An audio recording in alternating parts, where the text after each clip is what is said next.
लकड़हारा एक पुराना लकड़ी का काम करने वाला दर्द भरी जिंदगी जी रहा था। रोज सुबह जंगल जाता, पत्थर जैसे हाथों से लकड़ियां काटता और शाम को थकी हुई रूह के साथ घर लौट आता। मगर घर उसके लिए सुकून की नहीं, अजाब की जगह थी। उसकी बीवी नाज़नीन नाम जैसे नरमी का पैकर, लेकिन दिल में जहर भरा हुआ था। हर रोज़ लकड़हारा को जलील करती, उसके थके हुए जिस्म पर ठंडी चादर की जगह ठंडे लफ्ज़ बरसाती। तू सिर्फ जंगल का जानवर है, वो चीख कर कहती।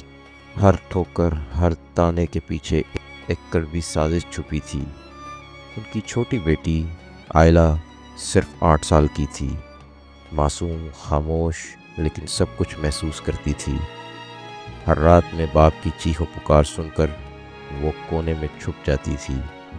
उसकी मासूम आंखों में एक ऐसी खाली उदासी थी जो बचपन से कभी मिलती नहीं। एक दिन लकड़हारा जंगल से घर आया, लेकिन इस दफ़ा उसके हाथ में सिर्फ लकड़ी नहीं थी, उसके अंदर कुछ टूट चुका था। नाज़नीन ने उस पर पानी डालने की जगह और आग लगा दी। आयला को मैं तेरे जैसे कभी नहीं बनने दूंगी, उसने चिल्लाया।